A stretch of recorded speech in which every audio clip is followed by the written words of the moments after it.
Summit. National ICT Summit.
Yes. Should hold. We have 8 minutes.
Mic check. Limits are merely a state of mind.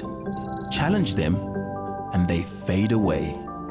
We love to challenge our limits so that they don't become yours. Limits, a state of mind. We've overcome ours, we've removed yours, and we've created unlimited possibilities. Ladies and gentlemen, welcome to the second day of the 8th National ICT Summit. Your host, Shoki Kanjimi and Asteria Jenja. Access to information plays an important role in development, democracy, and equality. And as such, Namibia seeks to promote and protect access to information as a fundamental human right. While artificial intelligence and e-governance can play an important role to improve access to information and bridge the digital divide in our digital world. However, we have to also look at the questions that we need to ask ourselves about the ethical use of artificial intelligence, and these are some of the issues that we are going to be tackling at this year's 8th National ICT Summit. That's very right, and that's why Namibia was ranked 9 out of 54 African countries in terms of our preparedness to make use of artificial intelligence, and I think that deserves a round of applause. Thank you so much. I'm your host, Shoki Kanjimi. And my name is Asteriana Nangula Njenja. And we will be taking you through the second day of the 8th National ICT Summit.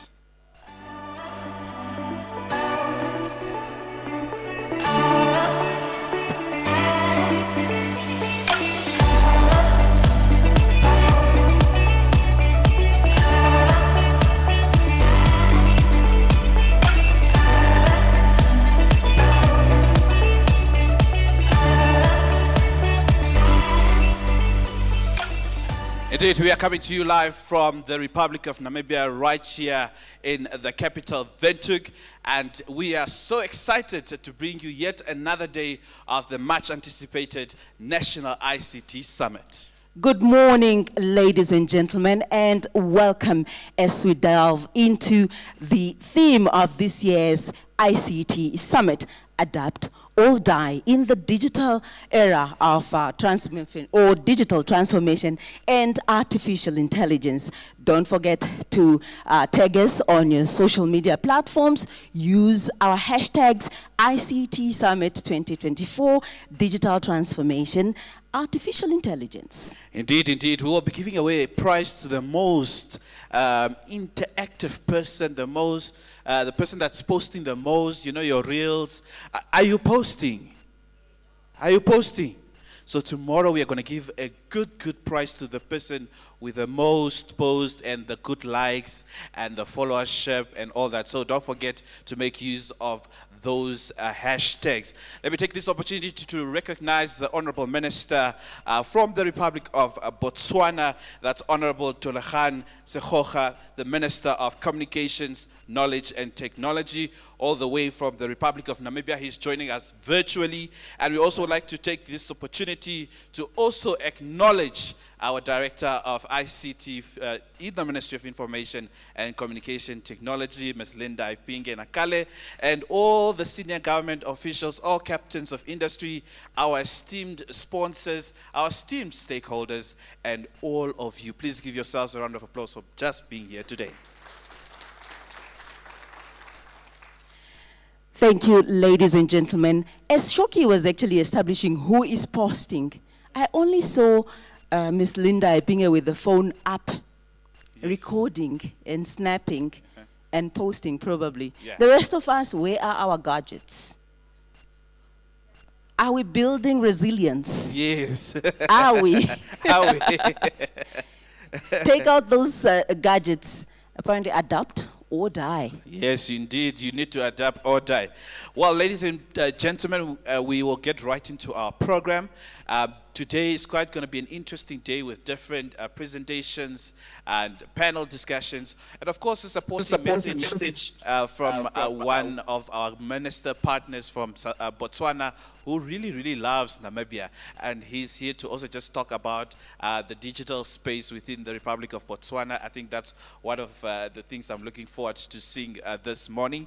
And of course, we'll be having a panel discussion that will be led by the awesome and lovely looking Miss Asteria. Please give my co-host a round of applause. She looks lovely. Indeed, thank you, Shoki. You look lovely yourself, and happy birthday once again. It seems the whole month will be my birthday, so it's all good. Well, let's get into that.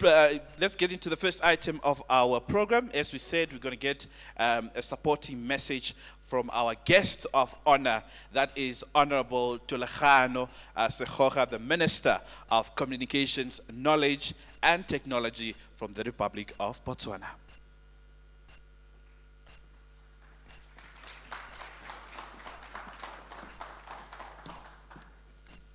Thank you very much, Directors of Ceremonies. I want to begin first by thanking very much my colleague, Honorable Emma Theophilus. And I wish to say to all of you that I wish I had the opportunity to travel to Namibia. The Director of Ceremony is very correct. Namibia is very close to my heart, a country I love very much. But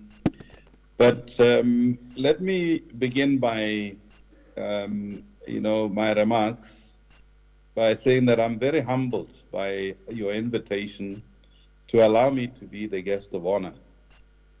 We have a lot in common between our two countries. We cherish the same aspirations, in particular the attainment of digitalizations of our economies. From the onset, I wish to state that what we have accomplished thus far in terms of digitalization forms the basis for achieving more between our two countries. And I want to take a moment just at this point, essentially to congratulate our two regulators who have been working on harmonizing and reducing our roaming rates between our two countries. Well done to Bokra, well done to Kran. And I think in due course, the Minister and I will have the opportunity to convey the news to both the Namibians and Botswana.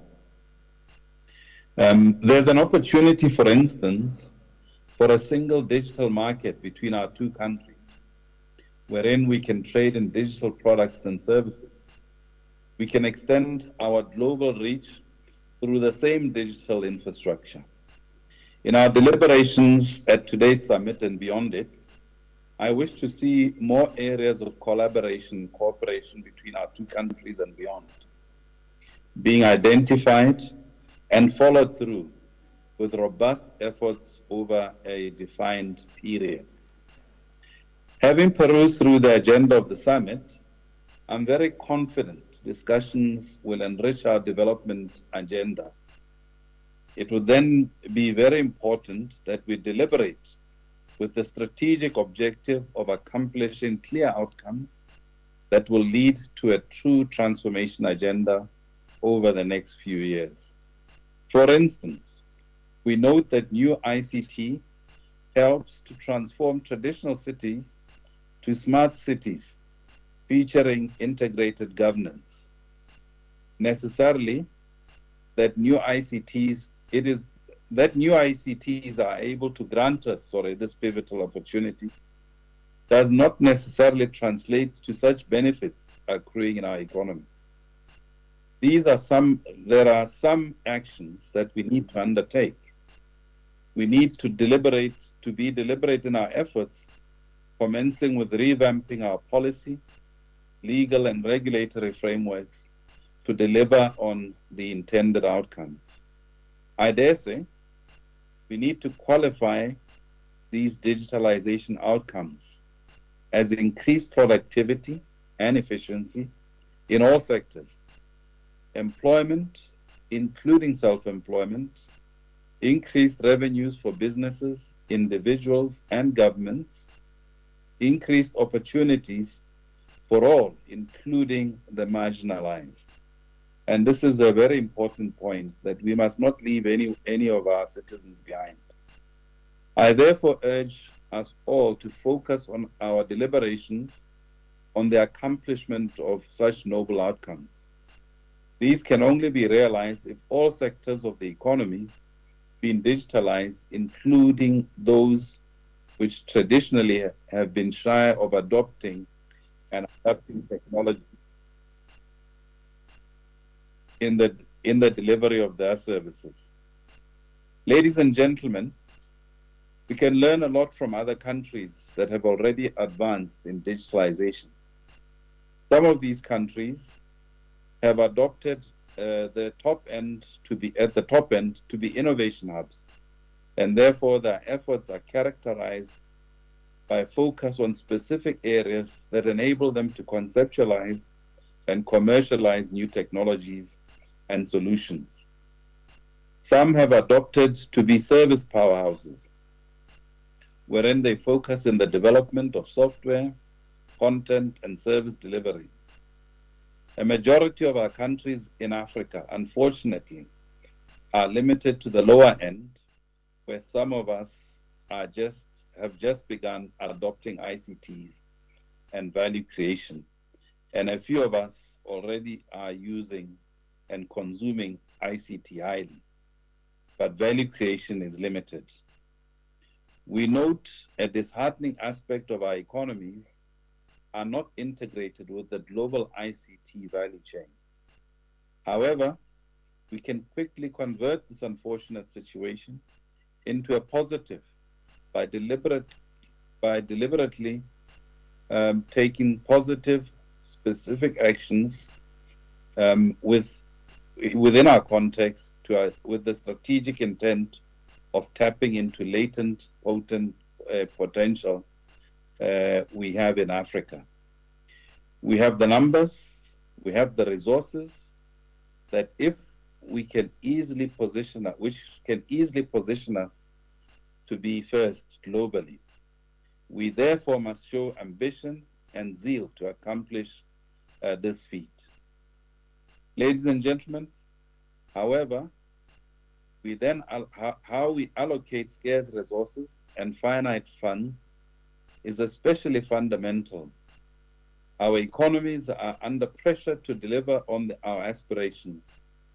We count on dialogue such as the one we are having today to develop solutions in all spheres, including policy. Further to these, we are well aware that exploitation of open data as a commodity requires managing data as an asset for economic transformation. This will lead to agricultural improvement, preventative health actions, road safety, emergency response, encouragements of startups and entrepreneurs, and including identified fraud patterns in public acquisitions, just to give some examples. These should in turn lead to benefits such as smart government impacting positively on public service improvement. We should truly realize community collaborations as in citizens, industry, and government departments.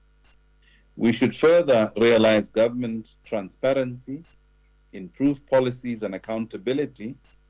Furthermore, we should achieve data for analytics that can be used in disease management, education, and the economy. History shows that our economies have been hinged on governments as the main driver.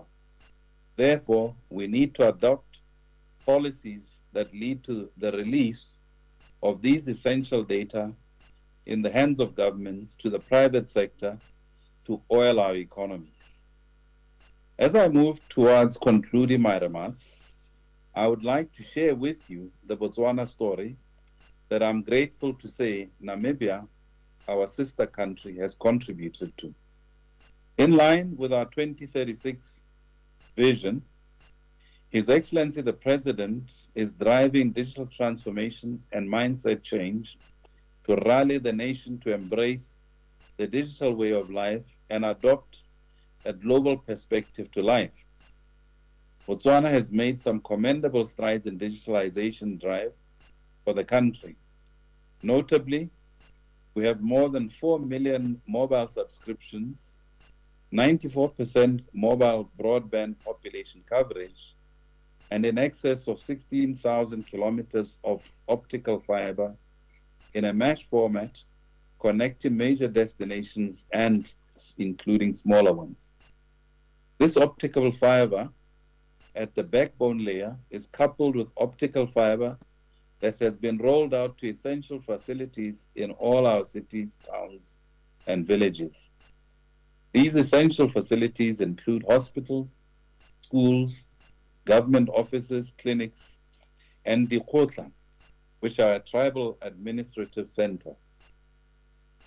We have a program of connecting the underserved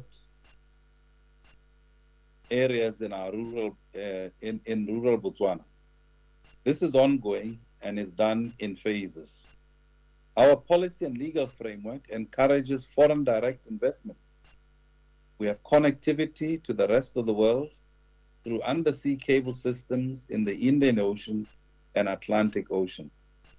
We have invested jointly with Namibia on the landing station at the Atlantic Ocean and the transit link to our borders. These are some of the positive indicators we take pride in. We are a country you can invest in with assurance that your business will grow and bring returns on your investment. We're working on developing policies and regulatory instruments that will foster adoption of 4R technologies that include artificial intelligence, robotics, and the Internet of Things, amongst others. As I had indicated, Botswana desires not to be left behind with the advent of the fourth industrial revolution. We aim to achieve positive economic outlook through digitalization of all sectors. In this agenda, we also worry of the imminent cyber threats, and we are now catapulting cybersecurity infrastructure to protect our critical national infrastructure that our economic and social security interests are heavily reliant on. A significant budget has been put aside for essential research that is necessary to develop our innovation capabilities and capacity. I wish to close my remarks by encouraging all of us to engage in full intellectual discourse during this summit. We are reliant on you, who will be joining the deliberations physically and virtually, to bring out ideas that will help shape our destiny. On that note, it is my pleasure once again to welcome you to today's session and wish you fruitful deliberations.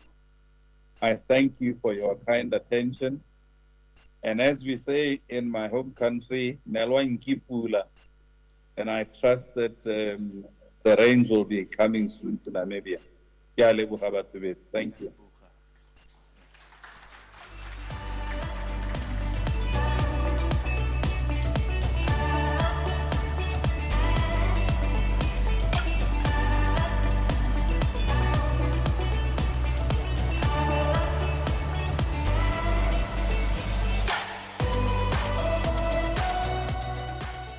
Kalebucha, Honorable Sekhoko. Indeed, we thank him for such a very supportive and inspiring speech, really touching on how Namibia and Botswana continue to enjoy cordial bilateral relations, especially also within the ICT space. Of course, as you know, as he has mentioned, we are preparing for that roaming, charges that are not overpriced, that are not low, too high for all of us when we travel between Botswana. And I think many of you have traveled between Botswana and Namibia, one way or the other. Have you? Exactly, and you only use your ID. Yes, You that's don't a need good a point. passport. So I think let's give the Honorable Minister a big, big, big round of applause. In Botswana, actually, in Botswana, they say pula, then you say pula. Let's try it, yeah? I think he will be happy to hear Yes. that. Pula. Again. We can say it better. Pula. Aha, give yourselves a round of applause. Indeed, thank you so much, Honorable Minister. We move on with our program. And you know, today we hear some of our leaders, or in the next few days since yesterday, we will be hearing from our leaders, tech experts and innovators and policymakers who are at the forefront of this transformation and leading us. So someone once said, the digital wave does not wait. It either carries you with or it leaves you behind. That's why we are saying you need to adapt or die. So also the minister also touched on we need to adapt with our relevant policies to meet the ever-evolving digital space. Indeed, and we move on with our program. Our next speaker is Mr. Adolf Ndafenungo, Manager, Special Project at MTC. I would like to establish whether he is here and he is ready. Also, while we wait and establish, indeed, he has indicated that he's here, we also like to request all the other speakers to please be close by. You can even meet us there behind. We are behind the closet there waiting for you. All right, especially Mr. Zakaria Ndandi. Mr. Johan is already here. I see him is here. And also our panelists. Please take us through. You're going to have a very interesting conversation today. I want it to be a surprise, Shoki. Okay. I want it to be a surprise because I want to keep the audience here so that they actually, wait and see. Yes. What are we going to talk about during that panel discussion? But of course, for them to just prepare themselves, it's going to be under the topic artificial intelligence as a route way to African transformation. Indeed, indeed. We'll then be looking at the pros, Okay. the cons, Africa's readiness to actually embrace AI. Do you think Africa is ready to embrace AI? You don't seem confident. Huh? Do you think we are ready? I need more energy in the house. Yeah, I see more young people in the house, so I'm of the view we should have that kind of energy when we ask a question. So are we ready as a country, as a continent for AI and digital transformation? Yes, that's the spirit that I want. It's good. Let's give ourselves a round of applause. Now, what I want to do, Shoki, Yes. so that we just keep the attention, because I don't want anyone, after breakfast, sometimes when you have a heavy breakfast, sometimes you just want to go into a food coma and just close your eyes a little bit. So we are going to, when we say adapt or die, if your hand is down, you are dying. If your hand is up, you are adopting. So we are going to keep doing that. Yes. Adapt or die. Indeed. Already they are dying. All right, let's establish whether our next speaker is ready. Indeed, it seems like our speaker is indeed ready. He will be touching on the role of telecom in enabling digital transformation and AI. Please, ladies and gentlemen, let's welcome Mr. Adolf, the Manager for Special Projects from the Mobile Telecommunications Company, in short, MTC. Make the connection.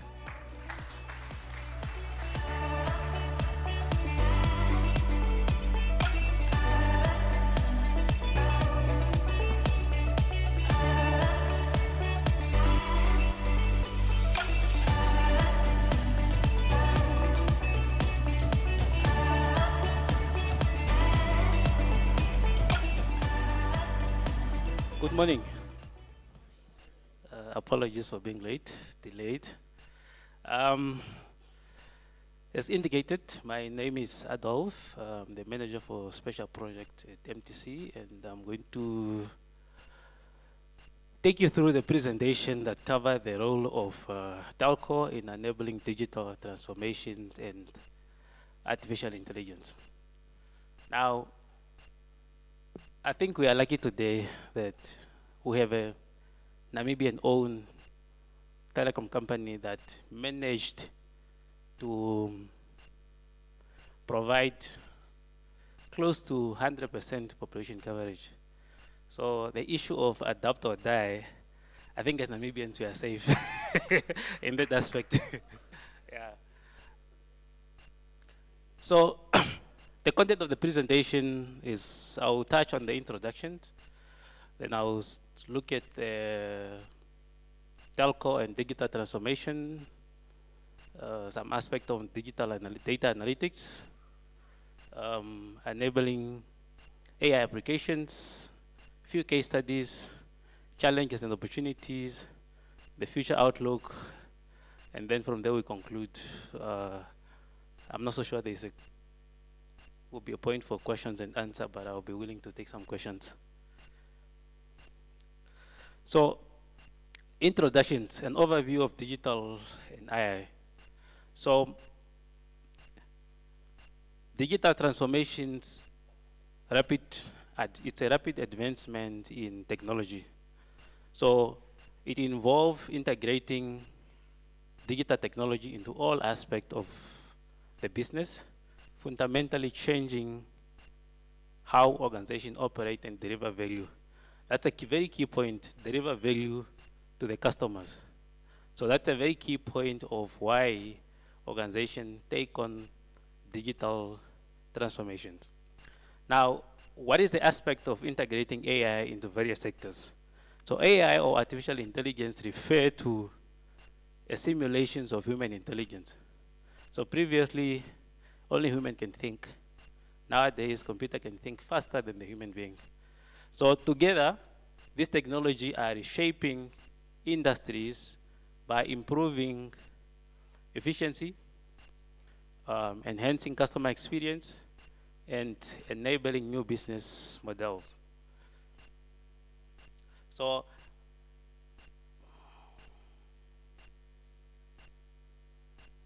you can see, does it point? Okay, it doesn't point. So you can see the evolutions of technologies. I think when I look at the room, I think most of those that are here, they can remember the first phone that used to be here. Yeah. So today we are talking about 4G with the first generation of LTE technology, which is about 100 times faster than the initial technology when we initially adopted mobile technology in Namibia in around 1992, 1994. So the next point is, what is the important role of telco in the digital era? So first of all, we provide the backbone infrastructure. You are all on your devices today. There are people that are streaming this event, and it's a telco that made sure that you are able to view and see the content that you have delivered on your device today. So in summary, telco provide the backbone for digital transformation by offering essential infrastructure and services. We build the towers. We also provide you the capability that you are able to use voice, SMS, and the internet. So they enable that connectivity, the data transmissions, and support emerging technology like Internet of Things and artificial intelligence that we're going to discuss today.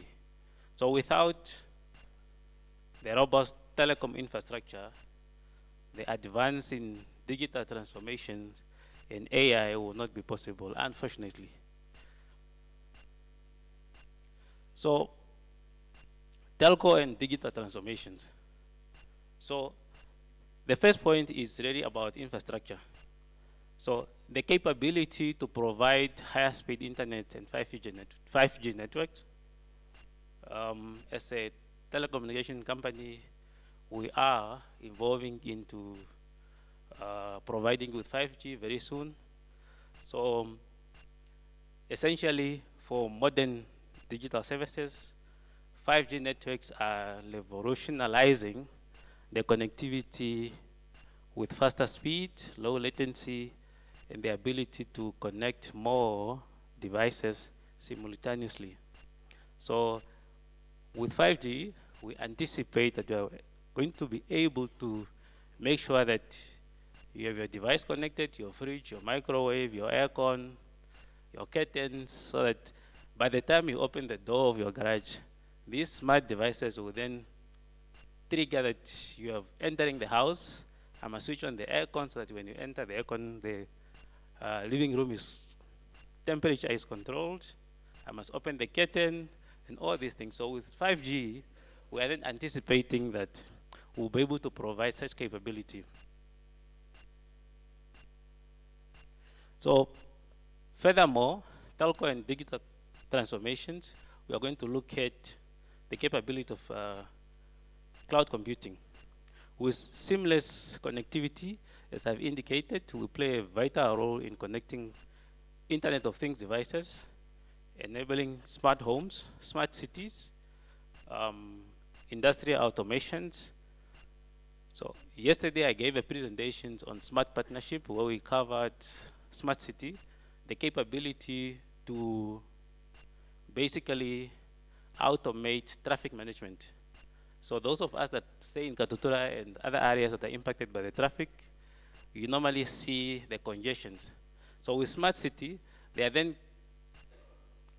technologies that allow to automatically detect which part of the traffic lights have more cars, so that it then automatically navigate and changes the green, red lights depending on the which line of congestions. So those technologies are there, and other countries are using it. So cloud services. So telco provide cloud services for business, offering a scalable services in terms of storage, computing power. So there's no need for institutions, companies, homeowners to invest in higher performance computers or servers. You can as well buy those infrastructure that are stored in the cloud, and you can access them anywhere, anytime, whenever. So the other part is our capability to provide data analytics with the populations of 3 million, I believe now, with the latest census. And as MTC, we are covering about 95% of that population coverage, taking into account the connected device of about 2.3 million. You can just imagine the number of volume, the volume of data that is being generated by all those devices and the interactions with the MTC networks. So we need to build the capability. So we have built the capability to handle very large volume of data. We analyze that volume of data to gain insight so that we are able to improve services and understand the customer behavior so that we are able to then develop a personalized product and also optimize the network so that it's able to handle these volumes of workloads and traffic. So the other part is also real-time analytics for informed decision making. For instance, like today we are gathering here, this venue is normally not this full. So the fact that we are able to pick up that there are more devices around this area, we are then able to scale the tower that is covering this area real time so that it's able to accommodate the number of devices that are here. One of the elements is also the enabling of AI application in our operations. So this is entirely to enhance customer experience. So customer experience is all about personalizing services. Imagine if you are calling our contact center, and as you are interacting with this chat box, it's more personalized that it's even able to mention your name, it's even be able to mention your date of birth, and all other things that you do. So imagine the impact that it will make to you as a MTC customer. So So in personalizing services, AI is used to tailor services to individual customer needs, personalize recommendations and target marketing, enhance customer satisfaction and loyalty. So if you are able to understand your customer experience, you're able to understand your behavior, then you're able to give you a package of hours that meet your need. So this is really part of the advantage in enabling AI application in our operations. The other part is then that I spoke briefly that say it's AI customer support, AI-driven customer support. So AI-driven customer support such as chatbots, virtual assistants, provide instant response in resolving issue efficiently and improve customer services and reduce operational cost. So today we have a call center that's man of about 150 agents that rotate to make sure that they are covering you 24/7. But with advancement in technology, we'll be able to shift half of that to either train the AI model so they're able to give you the best experience, and the other half will be channel them to other operational efficiency, maybe to support you when you want to buy services online. Let's say you want to buy a phone, we can deliver that phone to you wherever you are. You don't necessarily need to come into the mobile home. So the other aspect, apart from addressing the customer or improving the customer experience, we also use AI to optimize network operations. I gave an example of picking up congestion within a specific area, and we can automatically scale, change the parameter on that antenna so that it's able to accommodate the number of the volume of customer or devices that are connecting to that particular tower. So the other element is also then to automate network management, AI optimized network performance, efficiency, ensuring reliability and higher quality of service. It helps manage traffic and allocate resources more effectively. So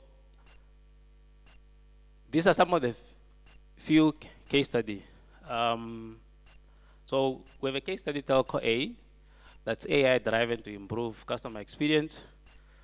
How do they facilitate digital transformations? The telco A improve the satisfaction of using AI power chatbots and virtual assistants, reducing the response time and the increased resolution rates. The impact on their business is this led to higher customer retention and lower support costs. If customers are happy, they will not be willing to move to any other operator because they are being served well and the service is excellent. So the other case study is on network optimizing using AI. So they did enhancement on network reliability, performance through AI-driven predictive maintenance. So already they are able to detect that there will be a communication overhead, there is an increased latency, there are challenges that are coming from that particular node or in the network, be it security challenge, be it congestions, and they are also probably based on the volume of download and browsing, they are then able to make recommendation to say, we are seeing so many customers accessing Netflix and they are watching this particular movie, so we need to cache that in our caching server so that other customers, they don't have to download it to download the particular movie on Netflix. Is just locally available within our data center. So the benefit to this is then it's resulted in fewer outage and improve customer satisfaction. So what are the challenges and the opportunities? So one of the main challenges is security concern, particularly related to addressing data privacy issues whenever AI and digital transformation is involved. So as telco company, we need to make sure that we comply with the data protection law. We have relevant data encryption and security measures. There's transparent and consent to how we deal with the data and what we do with them, what we do with it and how long do we keep it. Our employees are trained so that they understand the type of data they are dealing with. And they are also aware of the impact of any breach in this particular data. So this is really one of the challenge. The other challenge is regulatory issues. So we must ensure that the like of GDPR, although it's not a law that is passed in Namibia, we also deal with customers that are not Namibians, that are visiting. So because their country of origin requires that telecommunication company and technology company adapt or comply to this law, we are also then forced to put in measures to make sure that you're in compliance. Otherwise, this customer will not be able to sign up with us. So the other part is the higher cost of implementation. So it's very expensive to adapt to new technologies. So the financial challenge of adopting new technologies includes the cost of infrastructure upgrade. The previous slides have indicated how we have evolved from 1G, 2G, 3G, 4G, and now transitioning into 5G. So throughout all those transitions, we don't use the same antenna, we don't use the same transmission line, we don't use the same network monitoring or network support systems. So all those, whenever there's a new technology and we need to align to it, we also need to consider the cost of upgrading to that new technology. And most of cases is very high. Now, we are also forced to keep all the other technologies because customers don't change to the new technology as the technology is changing. There are still those that are using Kamagochi. So we are now forced to keep that network that supports the Kamagochi online and still be able to offer you 4G. You can just imagine the volume of infrastructure that you have to maintain. So although there are challenges, there are also opportunities. One of the bigger opportunities is increased revenue stream. So digital transformations and AI open up for new business model and revenue streams. Further to that, it enhances customer loyalty because we are evolving with time. We are not stuck in the old ages. We are able to give you the technology when you need it at the right time, at the right cost. So what does the future outlook look like? So there is already research being done on 5G. And mind you, we still did not implement, although we did a trial for 5G in Namibia, we did not implement fully roll out 5G. But other countries are already discussing the implementation of 5G. Further to that, there are also now a concept of edge computing. Edge computing means that, I'm not so sure if you guys are aware that if you are in Oshakati and you are making a call, that call have to go all the way to Windhoek, be processed and back to Oshakati so that they are able to make a call. Now, with edge computing, we are able to process that data and allow you to make a call locally within your metropolitan or local within the towns. So this is really one of the advantages that comes with edge computing, that you don't necessarily need to send all your traffic to our data center in Windhoek. We can process that traffic locally within the metropolitan, and you're able to communicate seamlessly without any impact. So that's really one of the things that bring data processing closer to the source, reducing latency and improving performance.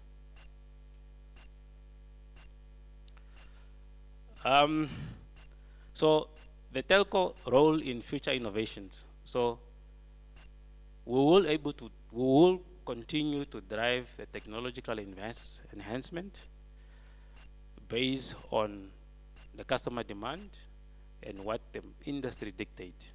So we'll continue to drive that technological investment. We continue to provide you 5G, 6G, or all other Gs that are going to come in the future. So we'll also continue to make sure that there's a seamless integrations with this emerging technology to ensure that there's seamless connectivity. You are able to sit here, have access to your CCTV camera at home, open a visitor, or open your garage door, or your whatever that you want to do on your device at your fingertip. So in conclusion, we believe that telco play a pivotal role in driving digital transformations. Without the telecom industry, there will not be digital transformations. There will also not be AI advancement. We give you the connectivity, we give you the services that enable you to use this particular technology. Further, there is a necessity need of strong, reliable infrastructure to support this digital initiative. So there's a need for us to build more fiber networks so that we are able to give you the capacity and the bandwidth requirement that you require so that we can do everything on your mobile device. So please do allow us to remove your interlock. So we'll also continue to evolve and provide more integrated digital economy or ecosystem. So we'll continue to evolve until make sure that you are making use of a Kamagochi even when you shift to 4G. So we'll still be able to maintain that integrated digital ecosystems as the technology evolves. We are also not, what is the word, spared by the adapt or die situations. So if we don't evolve, we will as well be impacted by the like of Starlink. I know most of you are excited that Starlink is coming. You need to take into account that when Starlink comes, a few jobs will be lost because the number of people that you employ based on you guys, the number of subscribers that we have, if you shift to Starlink, then you're also able to shift some employees out of the company since you are not there you are not there so they can support you. So these are some of the items that we need to consider as we innovate and adapt to new technology and market demands. We also have disrupting technology that are also coming to disturb our market share and hence impacting our ability to then make profits so they're able to grow. The other element is really to form partnership. As much as such happens, Starlink, it will eventually have to come. We also need to form partnerships so that when Starlink comes, we have other ventures that we are able to make money from so that they are able to make up for the revenue that you're going to lose over this new entry in the markets. So by doing that, we'll be engaging into partnership with other institutions so that we are able to provide custom-made solutions like the banks, the municipality, for smart city, and others.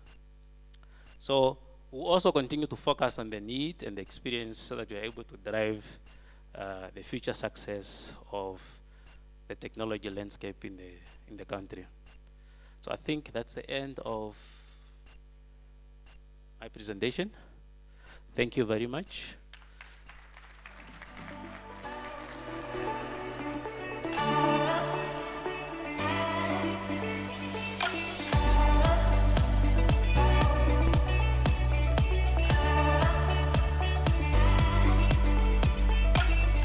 All right, let's give Mr. Adolf a big round of applause.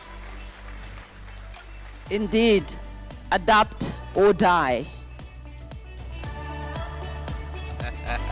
We can see some of you guys are sleeping. Don't sleep. Don't sleep. Don't sleep. But before we get maybe into the picture opt, maybe just let's take 2 questions from the audience as we just wait for our colleagues to bring a beautiful, beautiful gift to Mr. Adolf here before we let him go. Any 2 questions based on his presentation? Do I see any indication in the house for a question? Oh, right there. Right, there's a mic, I believe, coming through from our team. Adapt or die?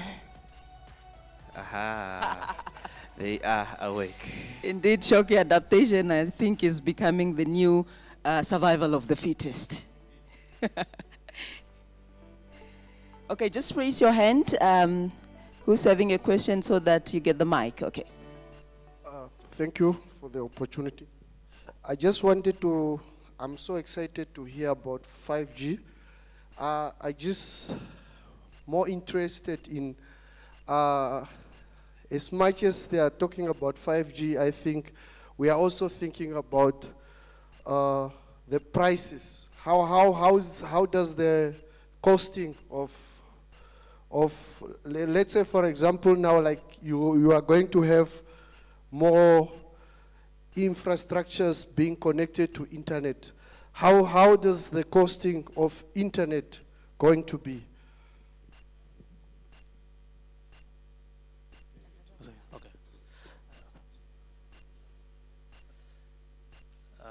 I think let me answer that. It's a brilliant question. Thank you very much. Mister, sorry, I didn't get your name. I'm not so sure if you have observed that over the years, the price of internet have always been declining. So it will continue to decline as that. So you don't have to be scared of that. Now that we have launched 5G, maybe the price per megabyte will increase. I think that pattern will continue to decrease. So I don't think you should be worried at all. We just prefer that you buy more devices that are able to be connected. Thank you. Good morning. My name is Elise Peterson. I'm very senior, so we're coming from the time of telex machines. And Sorry to interject, ma'am. May you please stand up so that we see who's giving us or who's posing the question. Thank you. Can I remain seated?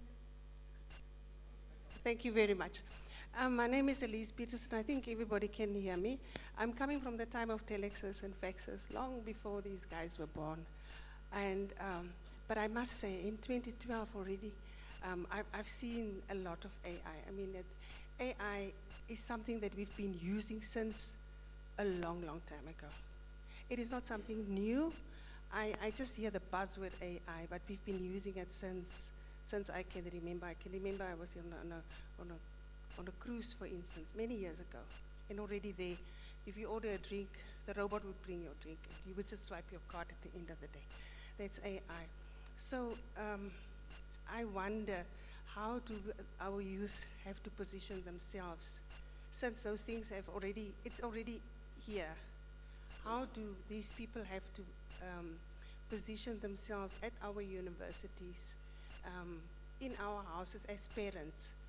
How do we prepare our youth for the time, when the time comes, that some of the jobs are going to become absolute? Because I've seen that already. In flights, we don't have cabin attendants anymore, for instance. You know, the food is coming from the top. You just order it and it's coming, and it's... So those jobs will become obsolete. Just how is it that we can position the youth?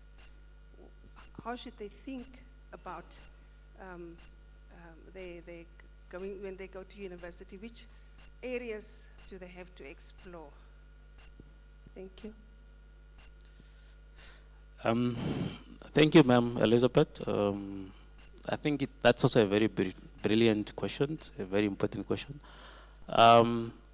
It's unfortunate that you probably were not here yesterday. I also give a similar presentation that touched on that aspect a little bit. So today I briefly spoke about partnership.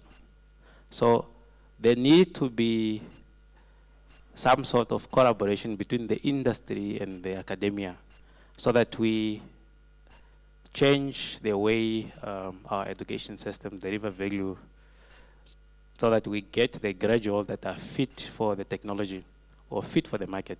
Now, at MTC, I'm not so sure I've been following the news, we have two things. We have done two things. We have opened up a center called HTTPS, which is a collaboration through MTC and NAST, and that really enable and facilitate the smart partnership that we have been talking about to say there need to be this collaboration between the industry and the academia so that we also give input to the curriculum because we are on top of the technology. So we see the things that are coming and we want to make sure that by the time the students are going to graduate, they will be useful in the industry. So you are very right that yes, some of the things have been there before and they might take the jobs, the anticipated jobs of the graduate if we do not address the foundations and the educations that prepare them for the job market. Secondly to that, we have also developed a further application by observing that there's a need in the Namibia, in the nation of industry practical experience. So before the students graduate, they are required to do internship. Now, as a company with other partners, we are putting in investment to ensure that these students take placement in this company so that they are able to learn the practical experience of what they have learned at school. So with data analytics, we are also then able to understand and analyze the type of job profile that these companies are requesting through internship. So the platform allows company A to request for 10 students in the following field. So if we analyze that data, we are then able to see during this period, we see that there's a very high demand of graduate in automation, for instance, so that the next curriculum review of the university will then embed that new requirement into the curriculum so that the students are prepared and they are taught the right thing that they need for the market. I'm not so sure I've answered your question fully. Yeah, I think it's really one of those conversations that continue that require a multi-stakeholder engagement. Thank you very much, Mr. Adolphe Ndafenongo. Indeed, the conversation continues as we continue to discuss and engage. Unless there is any other question. Ooh, wow. Okay, we have another one right at the back. That will be the last one, I believe. Yes, please.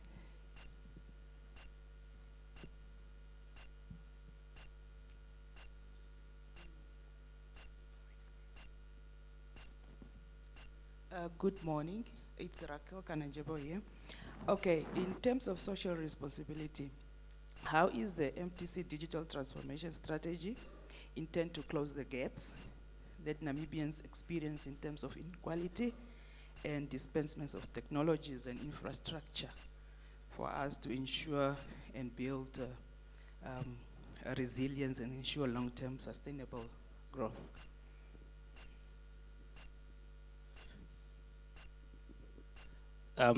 Thank you. I think in my opening I have indicated that we are able to, or today we are proud to say that we are providing 100% population coverage. We made a commitment as part of our effort to close the digital gap to invest in areas that are not worth investing because we care about the next person that need to make a call to a doctor or the next student that is able, that needs to access the learning material. So through our corporate social responsibility, we have done quite an extensive investment in making sure that you are able to provide coverage even on areas that are not economically viable to do so. Putting up a tower is an expensive thing, but we understand the need as a nation, and also we are trying to help government reach certain targets as set out in their national development plan to make sure that they should not be an area in Namibia that a person is not able to have access to this connectivity. So those, in a nutshell, is really one of the heavy, expensive investment that we have done as part of our CIS.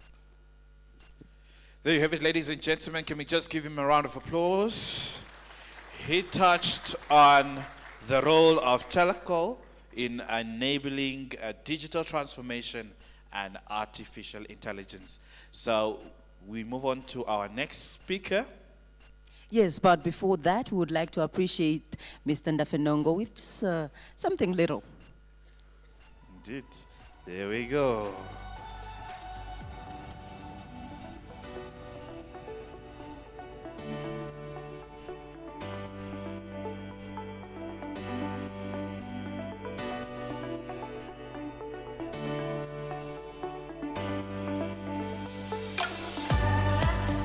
Thank you so much. Now, our next speaker, while Mr. Ndafenongo is just getting off stage, will be Mr. Zakaria Ndadi. He is a software engineer and data analyst at Telecom Namibia, and he will be touching on the topic leveraging open source software in the age of AI, a strategic advantage of SMEs and corporations. Let's please welcome him.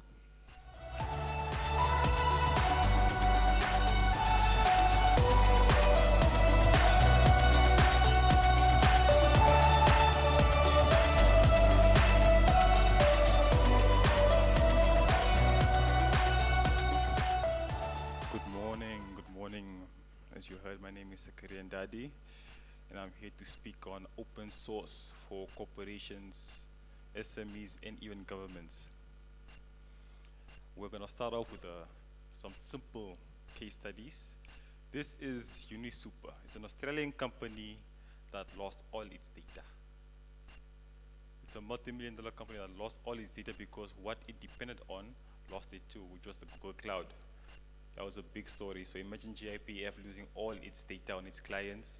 So meaning some of these people are not able to get paid in the long run. Example 2 will be CrowdStrike. This was a huge scandal. Servers, banks, and airports were off because of this one glitch. They updated their system and everything else died. Second, we have Microsoft. I'm sure most of us are at a certain age where we grew up knowing what CDs are, floppy disk, and so forth. Back then, we could have bought a product and you own your own product, but now we have to subscribe to everything, right? Every other month, they bill your company, individuals, companies, and I'm sure the government as well, because you have to cater for your employees to have the required applications to run your business. Fourthly, we have Adobe. Another scandal. They were charged for improper practices. You subscribe to a service, you pay $100. To unsubscribe to a service, you pay $1,000. Now imagine if a corporation has your data to such an extent that they can do what they want to you. Dangerous. iTutor. Yesterday there was a talk by Professor Peters, where we have to, even though we're incorporating AI and all these technologies into our country, into our businesses, we have to have the human aspect of it. We can never throw away or give away the ability to be human in some situations. Their scandal was they had an AI go through the hiring process of their different teachers, and he discriminated against all females, by the way. Very bad, very, very bad. Yes.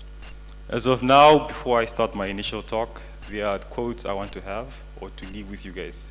And please, in the digital age, all of us use smartphones to a certain extent. All of us use technology to a certain extent. I hope we remember them. Number one, if you are not paying for the product, you are the product. If something seems too good to be true, if WhatsApp seems too good to be true, it's just free, you're just using it, just calling, that means how do they make their money? How? Who are they making their money from? That means you are the product, your data. Like the previous speaker said, 5G is coming, then hopefully 6G, meaning they're increasing the bandwidth of data they need to acquire and to transport. More data is being generated, and what is that data? That data as of now is power. Don't forget this. Sometimes you win by not losing. Corporations especially, if you have a budget, you are paying for something, you have more expenses.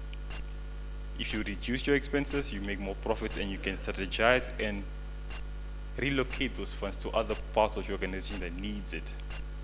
Your products are only as good as your marketing. Dangerous, right? As of now, this is a mic, very cheap. Hey, I'm a liar, might not be cheap. This is a mic of a certain value.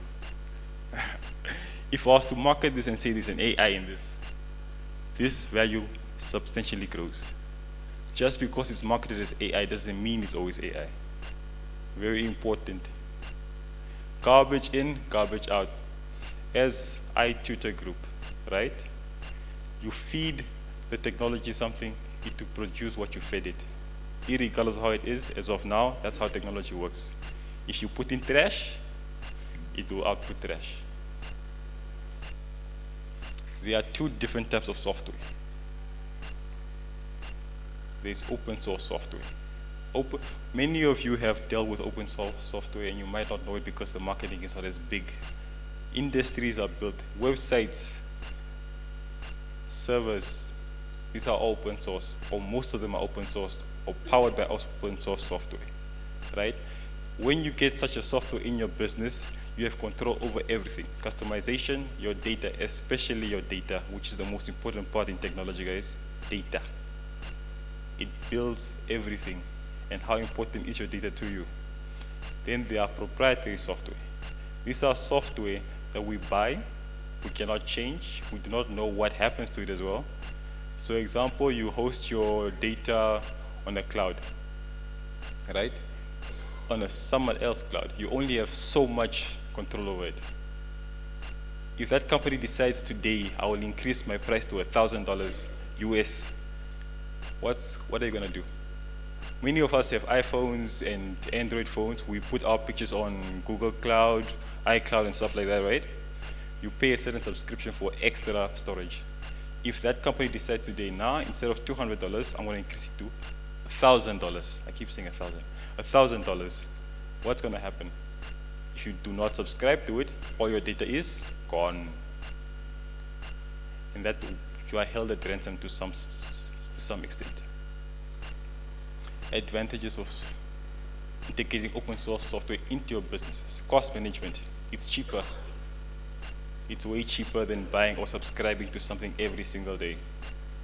Scalability and flexibility. It might be a term that's used usually in tech. As you grow, you want something scalable, right?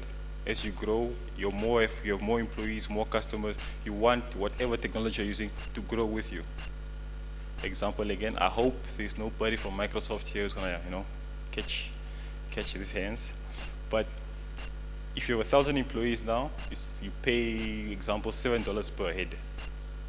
Once you have more employees, even though you're using the same system, same software, you have to increase to 1,000 more. And that's how it works, and that's how it will keep working. Security and data governance. Yesterday as well, there was a talk by the director, Ms. Nakale, about the data strategy on how to protect Namibia as a whole and organizations and their data. And that's a big thing. The Western world, or the world that has the most technology, that we get the technology from, right? The way they take the data from us, right? That can be used in many sorts of ways. Governments can be ruined by these sorts of things. Example, very dangerous, Egypt, the spring, yes, how that happened. It was via the same way of communication through these things. Knowing how a population works, it works through their data. You can see people's habits, you can see people's trends via their data. Community and support and innovation. I don't know if some of you work in different IT departments especially. If there's a glitch or something wrong with your product, right? All you can do is wait. Irregardless of how you do, you have to file a ticket, you have to wait for 2 weeks. If you are lucky, unless you're a premium supporter, maybe get 2 days, 3 days for support to fix that certain bug. But with open source, because you are hands-on, you have all the control. You can change it, customize it, it's your own. Making a sandwich is very nice. I can put all the thick butter I want, all the thick jam I want, but if I go to a restaurant, my boss said, or the chef said, it's just this one layer. And it's the same concept. These are the alternatives to what we know, what is really marketed, and what we don't know for organizations. Mac OS, Windows OS. There was a trope or a meme, very sad, but it was true. Man burned down his car, and his quote was, "They are monitoring my life." Yes? Not pointing hands, but yes, some operating systems, they do this, and they'll come with the guise of, no, it's for feedback and so forth and so on. But whatever you do, imagine the CEOs of big companies mute their mics, put filters or stuff like that on their cameras. Why? Hey, somebody's monitoring something. Alternative is Linux. Linux is the biggest server OS there is. Most applications are run on Linux, by the way. And there's Linux for users as well. We have Microsoft. We all encounter it, right? And we all pay for it. Before, buy a CD, it's yours forever. Now, every month, pay a certain amount, activate your Windows and so forth. Otherwise, your PC doesn't work as well as it's supposed to. Alternative, we have LibreOffice. Free, open source, same usability, same everything. And I repeat, free. Free things are nice, guys. We have SAP, the biggest ERP company in the world. If you have a company, you probably know of SAP. You've probably encountered SAP in their modules where you are running your financial division to your marketing, to your sales. SAP is it. SAP is not cheap. SAP is very expensive. Getting consultations and so forth with them, it takes a lot of dollars. Then we have an alternative, which is ERP Next. I repeat, open source. You get it, you install it, you manage it, you get your IT department behind it, everything is done for you. Data governance and policy perspectives, and that's, I think, the main focus of this talk, right? Data governance and policy perspectives, protecting yourself, your company, and your people against what the outsiders will do. You have to ask yourself this question: how important is your data? How important is your data? You can keep opening incognito mode, but we know. We know. And I'm sure they know as well. What are your business policies when it comes to managing your data? If you feel like you are just a simple e-commerce site and your data is not important because you have catalogs that everybody else has, what about the financials to it? What happens if I get your financial records? There are stories, guys. There are a lot of stories. Big companies held at ransom because of their data. They their data was accessed by the wrong people. And it's Namibian as well. But I'm not allowed, Who can have your data? Do you have the infrastructure in place to protect yourself? Do you? Yes, Google Chrome is free. Why is it free? Yes, Instagram is free. Why is it free? Why is it that the moment you speak on Pringles, some of you probably get a Pringles advert soon. And that's how it works. Yes, they want certain permissions on your phones, right? You don't allow them, and yet somehow they can still hear what you're saying. Crazy. So please, guys, ask yourself these questions. Companies especially, because you're not just dealing with one entity, you are dealing with multiple entities. And these things lead to other companies as well. And that's it. Very short, very simple. In conclusion, this is not to say that all companies are bad or all companies that ask you for a price are bad. This is to say that What are you going to do for yourself to host and keep your data, to protect yourself? Please protect yourself. Please. Thank you very much. Is there any questions?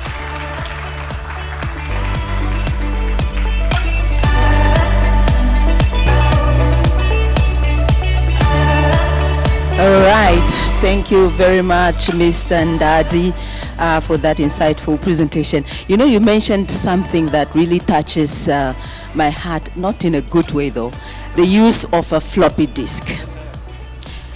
Who used a floppy disk in university or at school? Please raise your hand. What experience did you have with a floppy disk? Jeez. When you save your assignment, you are done. You save your assignment. Now it's time to go and get it printed out. The floppy disk is asking you to format it. And the computer where you typed it, it's used by so many people. You might not find it there any longer, so it's just there in the floppy disk. I have a bad experience with a floppy disk. Yeah, but anyways, we move on. So we did establish how old you all are in the room by that question. Nevertheless, ladies and gentlemen, also one interesting thing that was touched on is us safeguarding our data. Data is the new gold, they say. So we need to find ways of how to protect our data. So we're going to hand over something special, something good, or do we allow for two questions? Maximum 2 questions, Two questions. please. We're running a bit out behind time, so we'll allow for 2 questions because today we want to make it a bit engaging for our esteemed audience. There's a question right at the back on our left side. Please just speak into the mic, and please, if you may stand up, you introduce yourself, and then you get your answer. Morning, everyone. Erivan Brit is my name, and my question is, how do we protect our data? It is scary. Your presentation was perfect. However, the question still remains, how do we protect our data? Thank you. That's where the cybersecurity comes in, right? Number one, it starts from top down. Government policies enable or disable how much of this data they can get. Then it trickles down. As a user, let's say I'm a random person, right?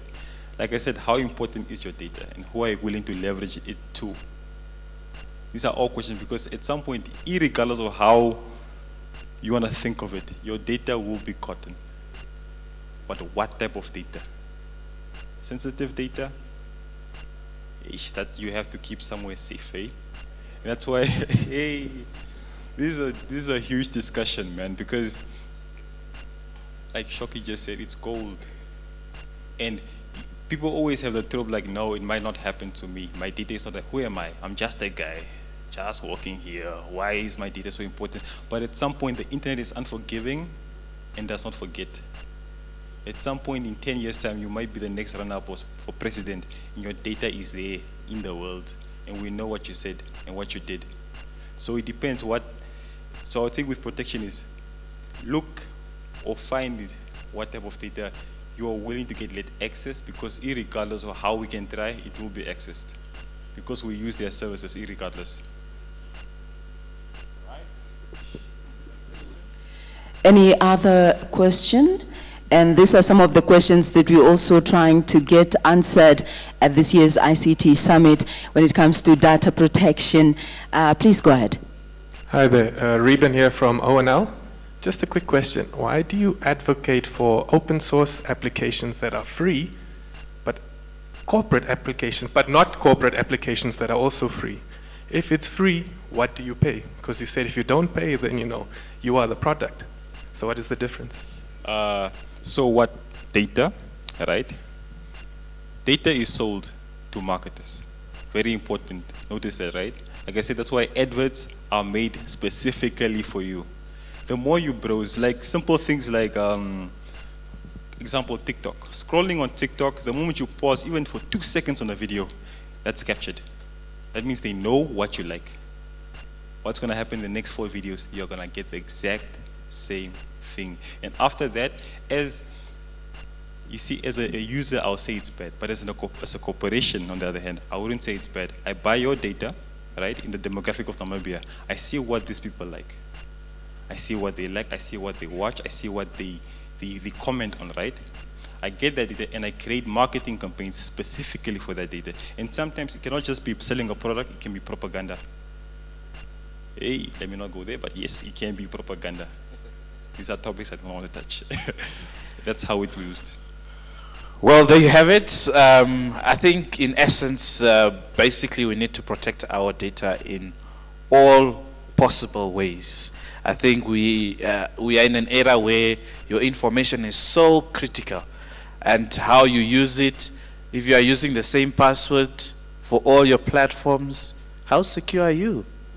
Yeah, that's why we continuously run those cybersecurity trainings. Do you know about them? Huh? Let me see in the room who knows about the cybersecurity trainings held by the Ministry of Information and South Essential IT. Aha, very few, so it's scary. But you know what? During the course of this summit, we're going to launch something interesting related to the cybersecurity space, because it's still relevant and it also touches base on how we protect ourselves and our personal information. Also, don't forget, the minister mentioned something very interesting, that our data protection bill is close to becoming an law. So we are soon going to regulate how people are using our personal information. But with that said, let's give something special to Mr. Zakaria for such a great and interesting presentation.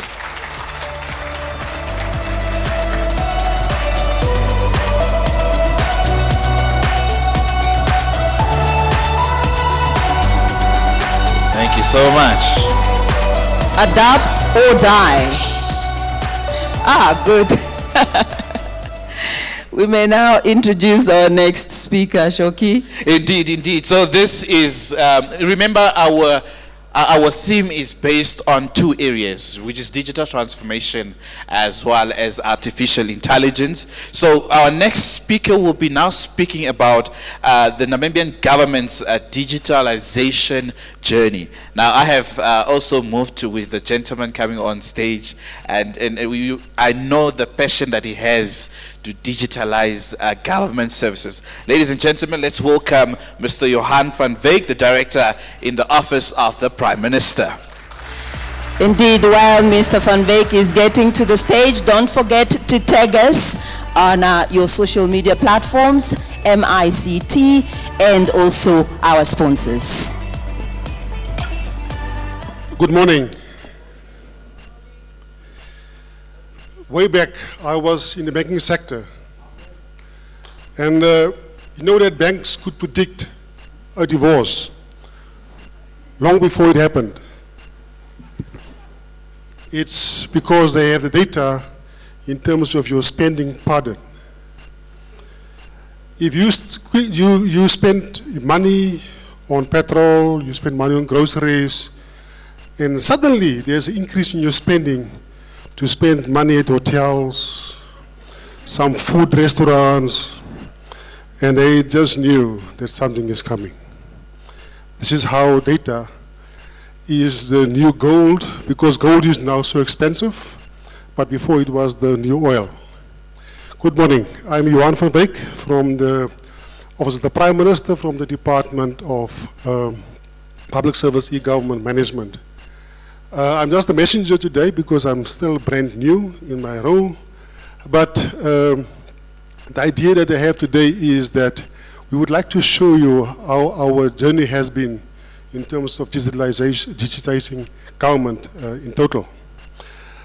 There's this advert many years ago of the old lady who was preparing herself and even putting up some lip stuff, those red things on the lips, and putting on a handbag and nicely dressed, and then she walks out of the door, and then she walks inside the house, and she starts to compute to do her internet online banking.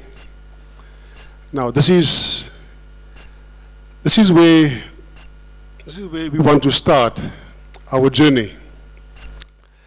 Now, it was very difficult, not difficult, but it was really teasing. This is not working. How does this work?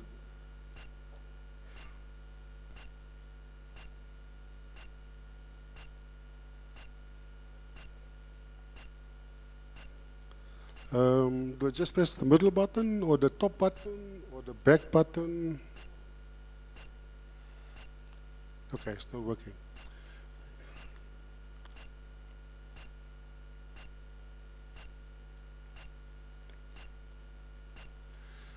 Anyway, for government, the Namibian government has been on this journey. And you know, for every journey that you plan, you must have a destination. And we started the planning of our digital journey many years ago. I will shortly show you on the slides how that evolved. But I think it's important that we also appreciate in terms of what government has been doing in terms of developing the frameworks and also developing the policies to enable us as a government to make sure that we can prepare ourselves going forward on this journey. Now, we all know that they talked about the floppy these days. We actually forgot the word floppy. Then there was a stiffy, so there was a lot of other buzzwords many moons ago. And if you look at my hair, you might see that. I'm from that age. But that was the one and the zeros. I'm just trying to get my thing working.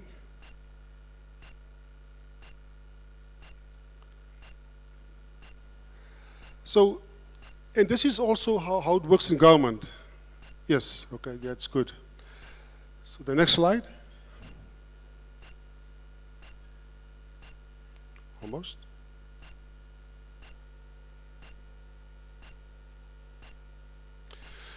Good.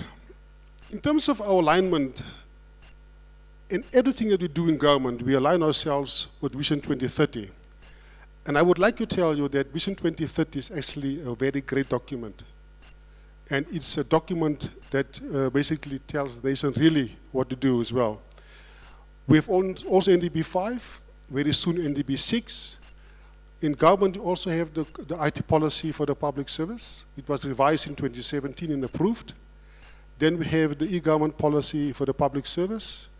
And then the e-strat plan. Now, the e-government policy for the public service in Namibia was developed and launched in 2005, 19 years ago. And it's still in use, it's still in play. And in 2014, we developed the strategic action plan for the public service to accelerate some of these things. But we will show you very soon on that one. Harambee 1 and Harambee 2 was basically there to just make sure that we accelerate the implementation of e-government services. And then we have the Office of the Prime Minister's strategic plan that deals all of this. The mandate of the department where I come from is basically derived from our IT policy in terms of the provision of public service e-government management. And we are supposed to coordinate and assist with the development and implement e-government projects across the public sector. As I indicated to you, in terms of our e-government policy 2005, and also our plan 2014 to 2018. And as you know, we also provide internet services to our OMAs and regional councils. Now, a journey starts at a certain time, at a certain point of departure. But you must have an end in mind. Where are you going to? Where will you basically drive to? Where will the bus take you to? And this is why this little illustration has been created on ChatGPT, to show you that where is our end goal? Where do we want to actually end up? And we have realized that to provide digital services for our citizens, you need to empower each Namibian with a unique digital ID in the future that will make sure that that person or that said citizen will be able to benefit and use our digital services. Now, our vision and our focus is to be citizen-centric. Everything that we do in terms of our development or digitalization journey is based on the citizen of this country. And you see, many moons from now, a few years from now, like 8 years from now, when I don't want to retire, I just want to step out of work to another space. I'll be the gentleman sitting there in my nice couch and looking through the window and doing my online interaction. Maybe I will submit my ITAS, it depends. But this is what we are basically portraying in terms of starting with the end in mind.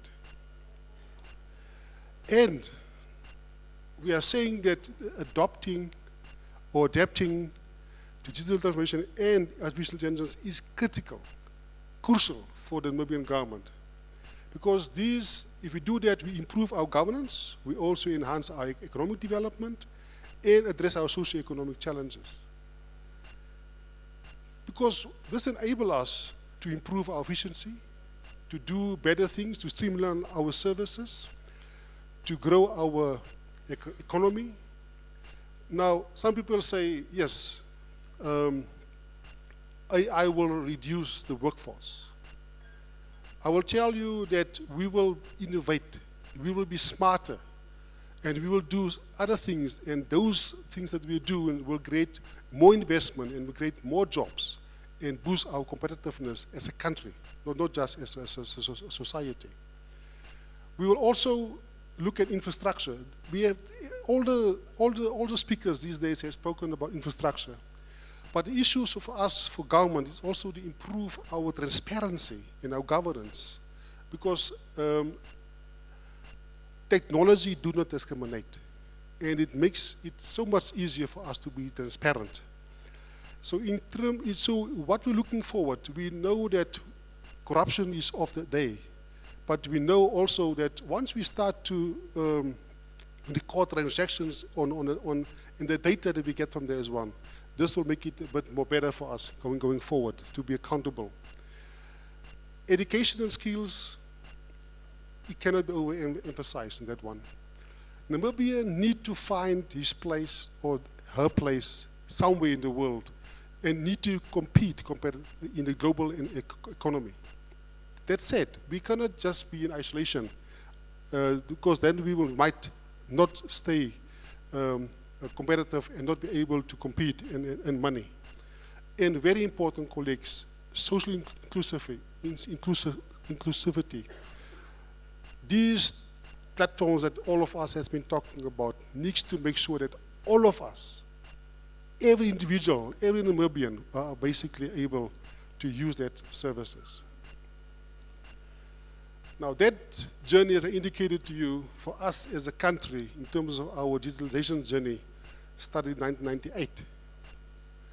And in 2005, I indicated to you that we launched our e-governance policy, and then our plan in 2014, and then we continued with our online services and back offices in terms of making sure that we improve on that services since 2017.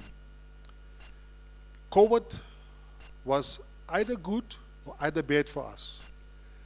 In the sense of our back office systems, it was good because we had much time in terms of moving forward on that one as well. And then towards the end of last year, November last year, in the beginning of this year, we started to develop what we call a digital roadmap for our government, public service of Namibia. And this is also to basically accelerate the improvement of our activities. Where does Namibia sit? I just mentioned that we need to compete globally. And the United Nations does a survey every second year in terms of looking at the competitiveness or the readiness of countries in terms of for e-government development index. And so in Namibia, for example, in terms of its index for e-government in 2022, was sitting at in that triangle at a 0.75, and was very low in terms of our online service index only at the 0.25%, and again at the 0.5% in terms of our telecom infrastructures. So that triangle basically shows that here that yes, we are ready, but we're not at the top yet. And why I'm saying that, if you look at this one, which is a bit better, look at this survey, for example, you will see that Namibia is ranked 121 out of 188 countries. Even I think nowadays it's about 200 countries. So you see, we are not doing bad, we're not doing good, but we're just below Botswana. We just spoken to the Minister of ICT in Botswana. But see where South Africa sits at number 65. I wanted to check last night where Rwanda is, but I think Rwanda is in the top 50.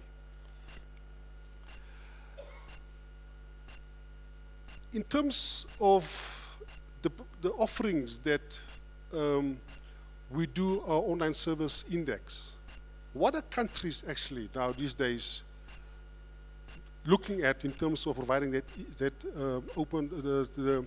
online transactional services?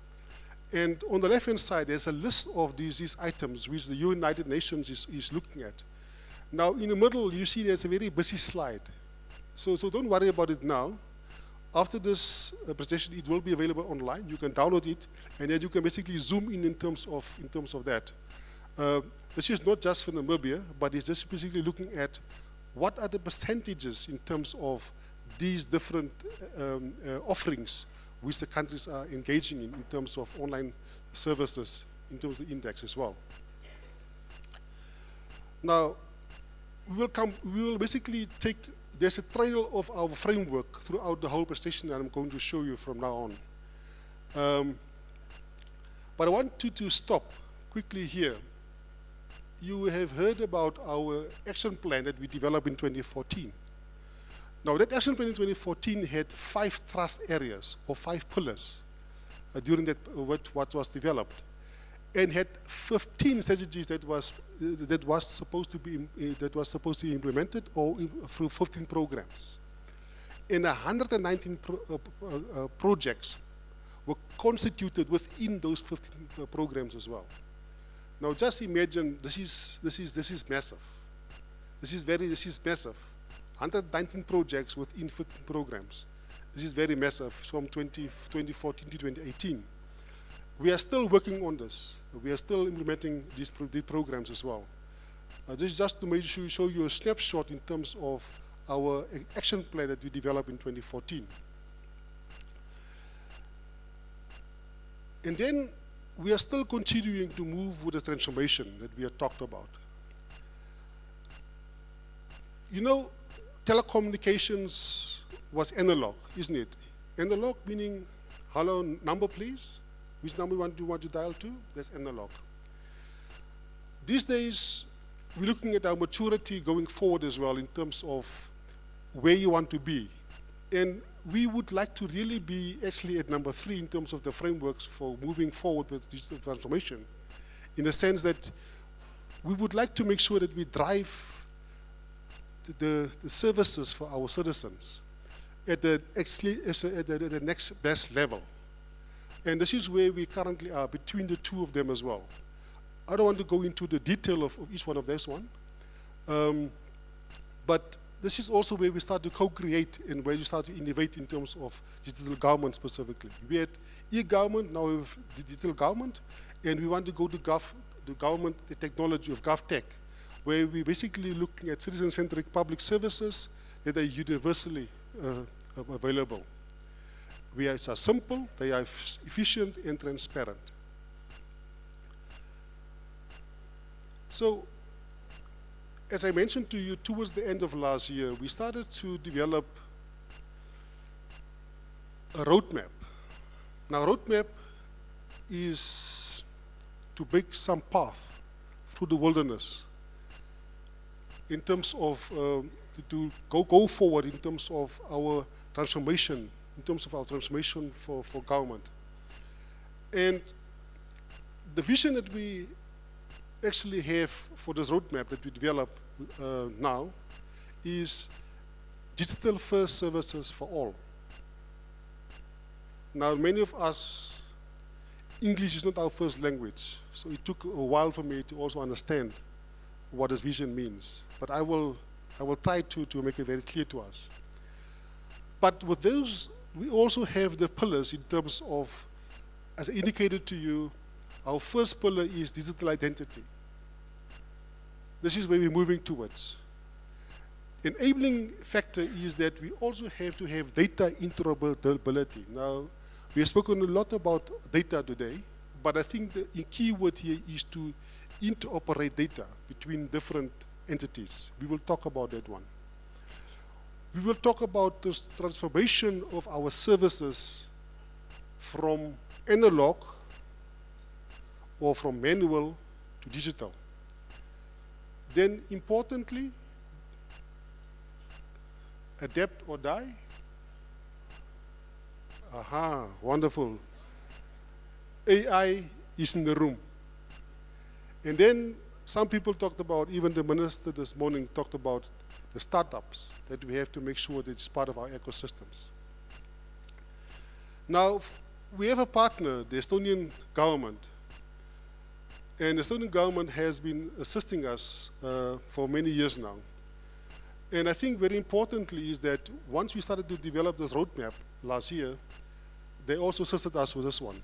And the roadmap for us is actually a 3-year plan to advance our government efforts to accelerate the transformation of our digital space, and to make sure that we can basically start to really tap into technology to make sure that we can basically start to deliver our services through that process. Now,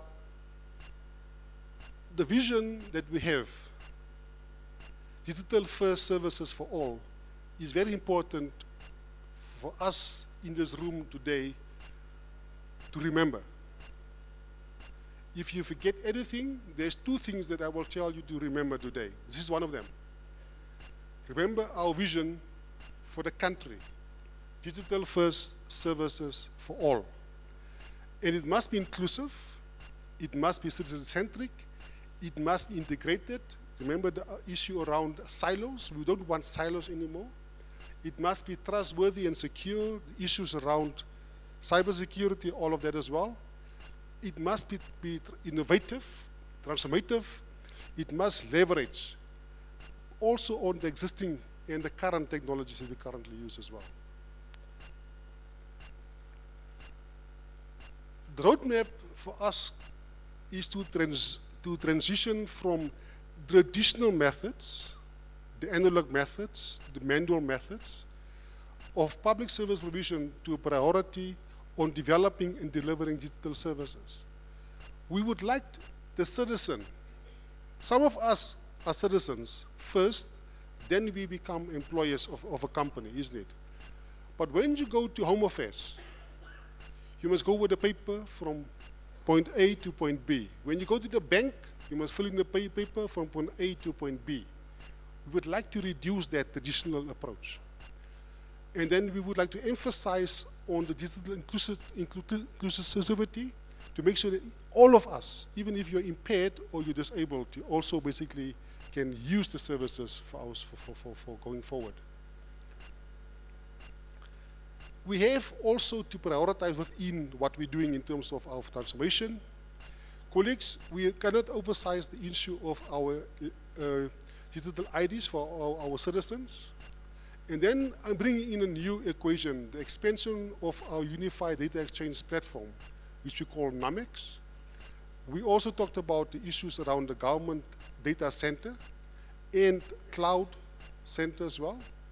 And then we also look at the development of a service portal and introduction of first digitally transformed public services.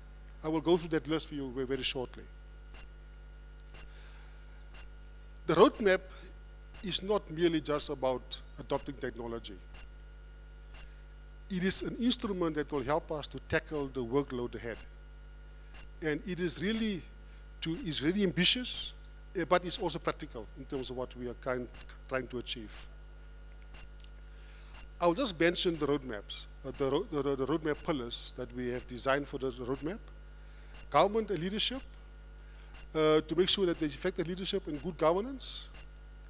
Our digital signatures that we will basically develop, our draft basis for legal package, and then the issuance of our IDs for residents. I will show you an example.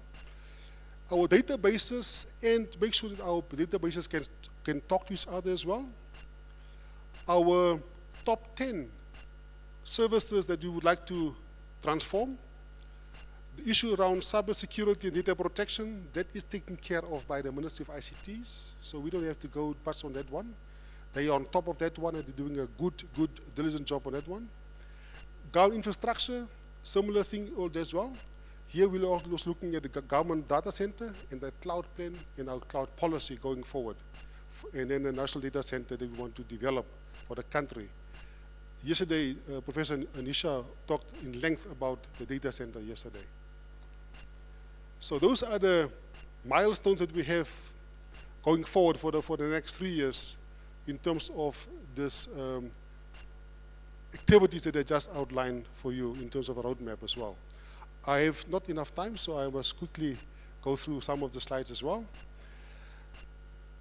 Colleagues, this slide is there to confuse you, because you need to find yourself somewhere there.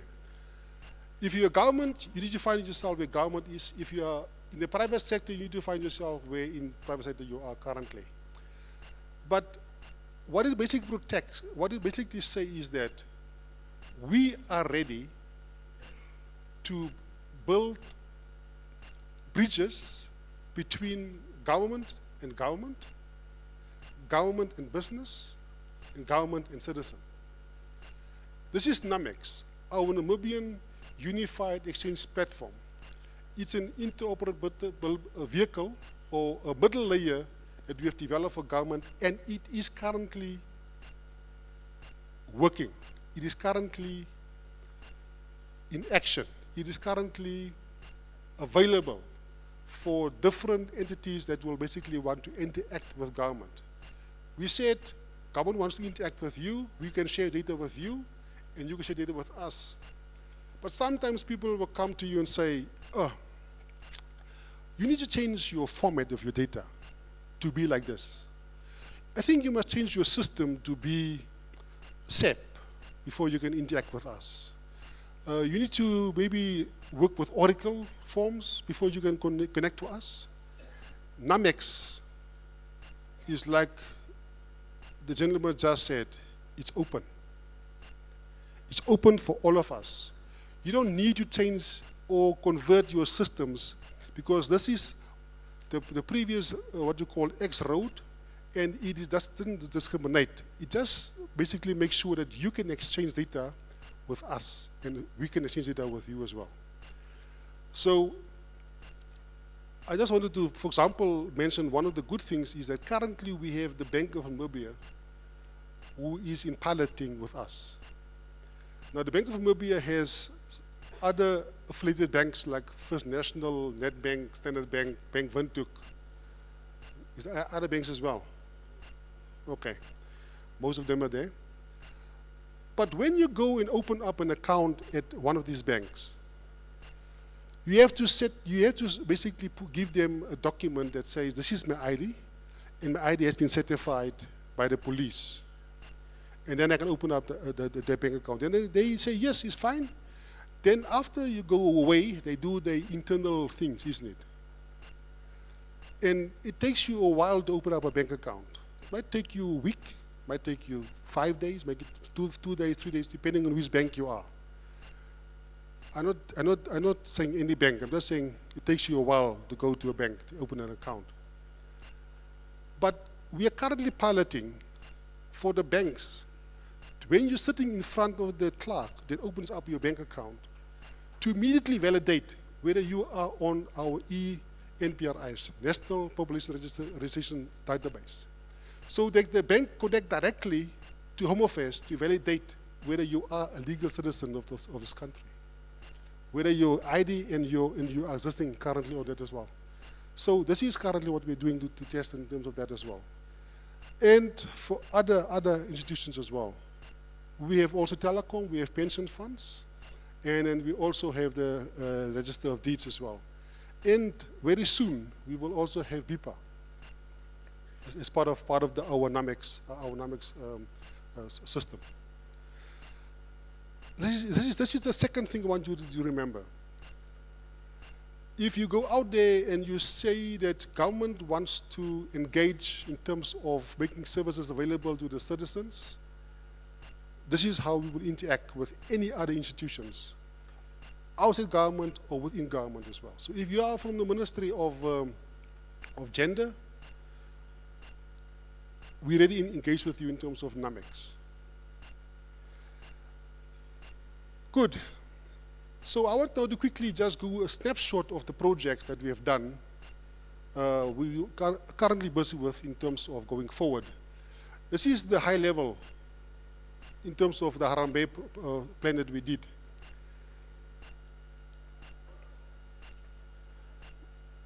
I think I'll skip just slides, just 2 slides, because I think this is one. I want to go to this one in terms of the online client services, government to government, government to business, and government to citizen. Now, I'm giving you a list of URLs, and basically on the left-hand side, I have the OMA name. The OPM, the Office of the Prime Minister, provides the foreign portal services on our portal.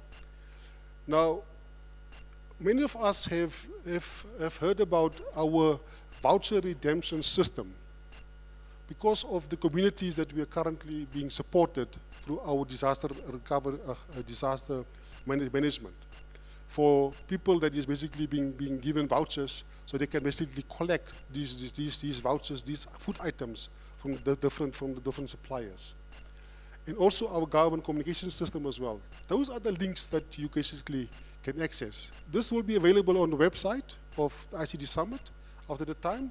So if you would like to engage with those ones, you can also go to those URLs as well. For the Ministry of Environment, we have the environmental clearance certificate system. It's online. You can apply online and you can get your certificate online as well. ITAS. Who doesn't use ITAS in this room? Nobody. There's no hands. Very good, colleagues.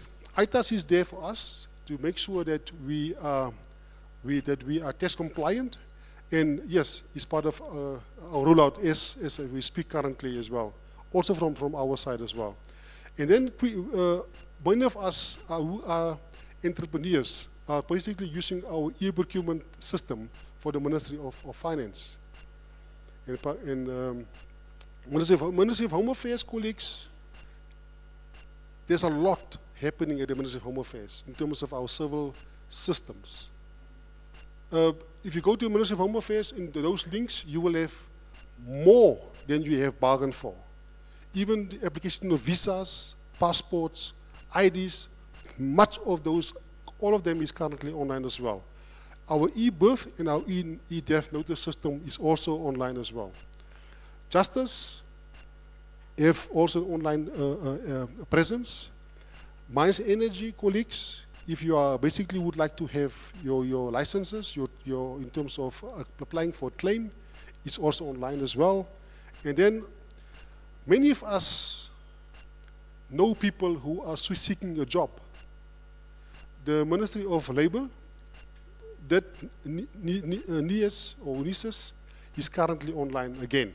It was offline for a while, but currently it's online as well. In terms of the system usage, colleagues, some of this was mentioned this morning, the influx ID system. The influx ID system is currently between us and the Botswana government in terms of the movement of our citizens on the border. Now, there's people on the border which is close to Namibia and close to the Botswana border as well. And they move basically on a daily basis as well. Now, just imagine if you have a passport of 40 pages and you move more than 40 times a year between Botswana and Namibia. Just imagine how much pages, how much passports you will have in 5 years' time as well. This is the current stats in terms of arrivals and departures between Namibia and Botswana. And a year to date, it's about 31,000 entrants or persons that have basically moved between the two borders, just using the ID, the normal ID, between Namibia and Botswana. In terms of birth certifications, colleagues, we have 58 entities in Namibia with 12,000 users who notifies of every birth that is basically happening in the country. And to date, this year, 2024, up to the total of, I think this is in the end of July, was 47,000 births that has been registered. That is a lot of babies. Colleagues, our legal identity, very, very important. This is coming to all of us. Yesterday, the Minister of ICT's, Honorable Emma, said that going forward, and even the ED yesterday said, going forward, we will have one ID card, which we will basically use for everything. Everything that we will use going forward as well. And this is even to collect your old age pension when you basically retire. And this is just to show you a glimpse of how that looks like, and this is the chip that's currently on that was as well. Colleagues, the ministries and regional councils, currently there's about 58 websites online. So we have our government.na, gov.na portal. And if you would like to visit any of these OMAs or regional councils, just go to gov.na and you can find them all there. In terms of the services they provide as well, and colleagues, they are monitored on a daily basis. So there's no offline time as well. We've got 95 back office systems. That means that we've got ministries, OMAs, and regional councils with about 95 back office systems, which they currently utilize to make sure they can provide some form of digital service to the country. This is the list of it. I won't go through them. There's no time. I just want to list them for you so that you can know them. And then once you go to the PowerPoint later on, you will find them there as well. I just want to say, as a public servant, in its government, we need to adapt or die. Wonderful. We need to integrate AI into our e-government services. There's no two ways about it. We have to be very careful about that. We have to look at the ethical considerations about that, and it must be done now. Not later, it must be done now. And then we need to prioritize these systems, and we would like to make sure that it is part of our broader goals of our digital government going forward. There's some challenges. There's one challenge I want to iron out today. If any of you who are not in government wants to come to government and wants to work in government, sometimes the position that you want to go to is a bit different, because our current structures in our job families within government is not aligned for the new world, if I can say that.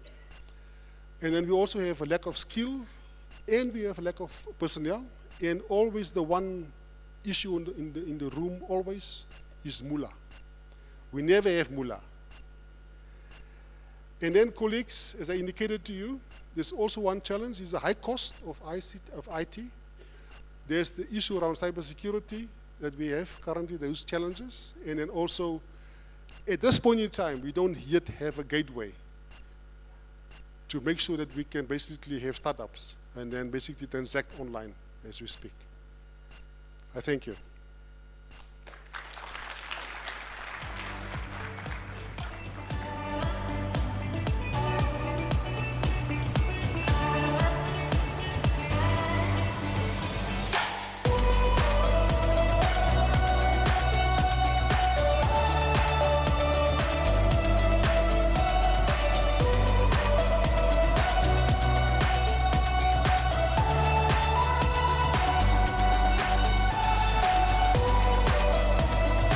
you so much, Mr. Van Wyk, for that insightful, very few words, but many, and meant so much. Let's give him a round of applause, please. So you can see government is preparing for our digital revolution. As you heard, I think for me, it's the digital ID that stands out. You know, when the police just stops you there and you don't have your driver's license, you should just be able to scan on their system and say, hey, Wena, this is my driver's license, you know? Then you don't have to get a fine. Yeah, we are all afraid of those fines, right? So I think government is moving in the right direction. But let's open up for a few questions before we take a break. Then we will be back for another great session, which my colleague will be facilitating, and I'll take a short break. And then we will move on with our program. So, I can see the appetite is very high. Please keep it very brief, straight to the point. Introduce yourself as well, so that we know who is speaking, and take it away. Please stand. Hi, good morning, everybody. My name is Angelo Kluter. I'm from NQA. I just wanted to ask, thanks, Mr. Van Wyk, for the insightful presentation. But in your experience, because you have shown us the roadmap from the 90s, what would you single-handedly say is the biggest challenge of realizing all these strategies, roadmaps, plans that we have? You know, there's different challenges, like you mentioned at the end, from finances, skills, could be political, could be some other areas that also sometimes need more urgent attention, like education, health. So, but like you said also in the beginning, before you step off, like you say, you don't retire, you should leave us with this, maybe to say what we can also focus on. For, in your opinion, the biggest challenge that hinders the acceleration of all this. Thank you. Good morning. My name is Charles English. Thank you, Mr. Van Wyk, for those insights on what government is doing in terms of technology and growth.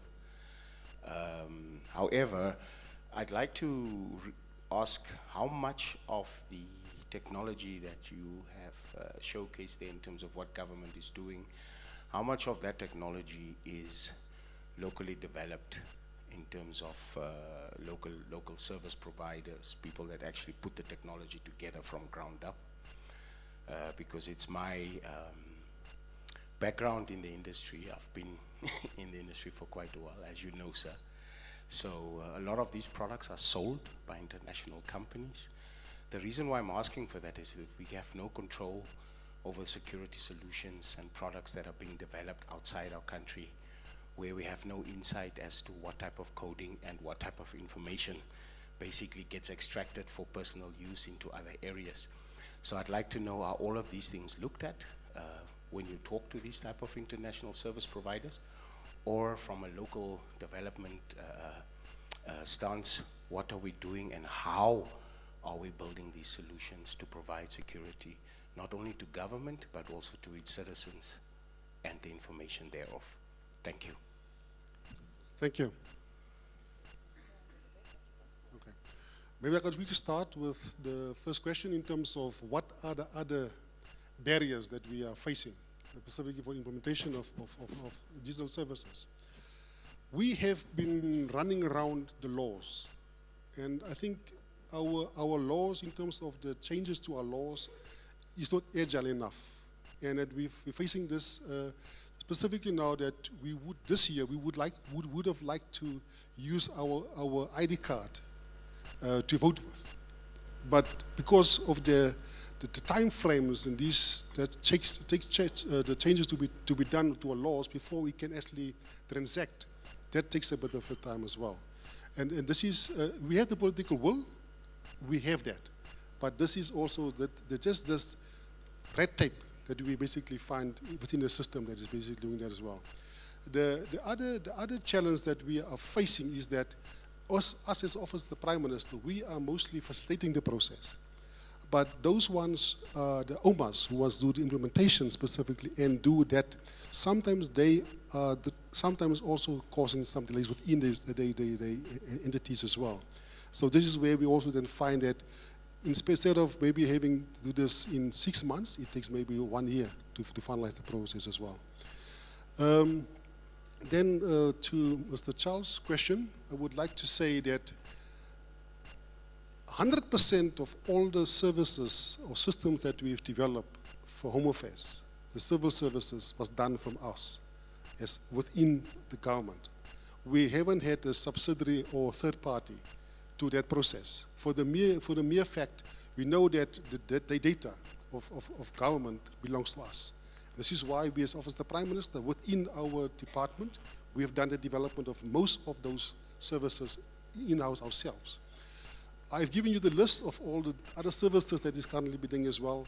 They've all been gone through our processes for requirements gathering in terms of the system analysis that we've done as well.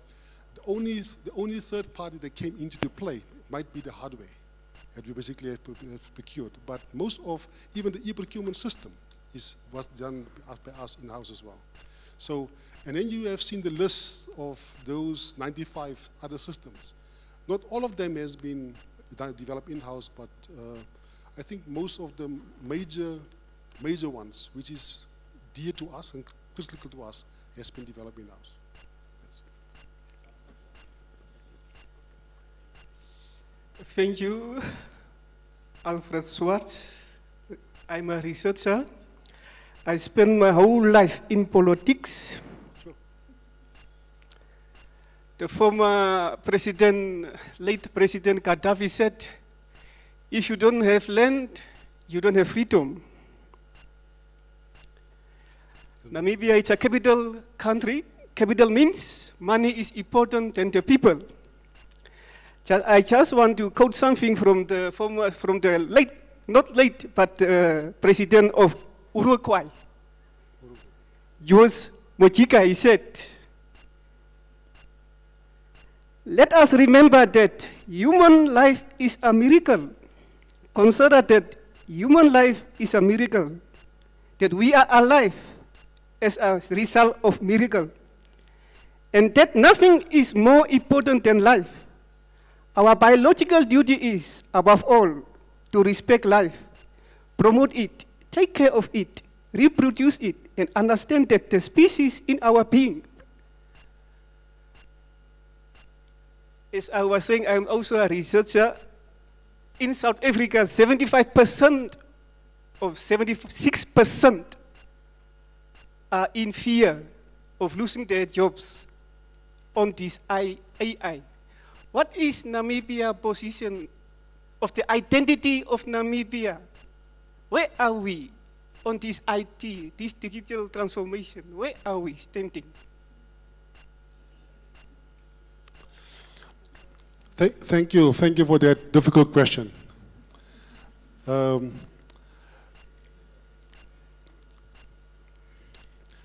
When we introduced ICT in education, there was always the fear that a teacher will disappear. And we had to calm our teachers the time when our late minister, Abraham Yambo, was there. We had to calm them to say that no technology will replace a teacher. No technology can replace a teacher. But the technology is an aid to a teacher to reach a goal in terms of the teaching. And this is how yesterday Dr. Prof said, we must embrace AI, we must embrace technology, but as long as a human is in charge of that. We should not scare away be scared to implement or use AI or to go for the implementation of AI as long as a human remains in control. But as I said, there is jobs. I have indicated to you that there's new startups that will become part of this ecosystem of the technology-driven businesses. And yeah, I might become redundant because of my gray hair, but I might learn another skill after I retire. There you have it, ladies and gentlemen. Mr. Johan touching on those quite critical issues in terms of our preparation for digitalization within the government. And I think it's quite very important. Myself and him also traveled to a country called Estonia. And they have digitalized 99% of all their services. The only thing that they could not digitalize was a marriage certificate. Interestingly. So I believe by now, they should have found a way to be 100%. And that's where we want to be as a country, to move in that direction, to have most of our services digitalized. Because carrying all those cards in that pocket, in that wallet, it's becoming something else. So why not have one QR code or digital ID that can just have all my information? Like he said, it's protected, of course. I think we cannot compromise on protecting that information. I mean, someone even having your medical information is quite sensitive. So I think having that card is quite critical for our country to move into what we call the digital revolution. Let's give it up for Mr. Johan once more.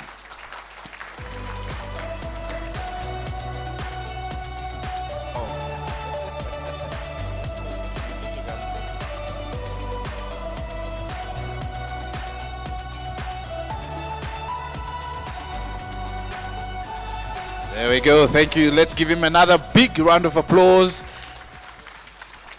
We now know where government stands, so we also want to see how the private sector is also navigating, you know. It'll be interesting. That collaboration Yeah. that Telecom and MTC were also sharing. Shoki, before we take a short break, I just want to remind the audience that we'll be giving away some goodies, but not free. So this is where you adapt or die. So you would want, during the short break, you would want to visit the stalls if you haven't visited them yet, just to browse through, because we are going to ask you a few questions and then you walk away with some very, very nice goodies. So you need to know who are our sponsors, what do they offer. It's just very simple questions. You answer the question, you get something. Indeed, indeed, indeed, indeed. So we're going to take a 15-minute break. So we all are back by 20 past. Do we agree on that? I should not come shouting in the foyer looking for you.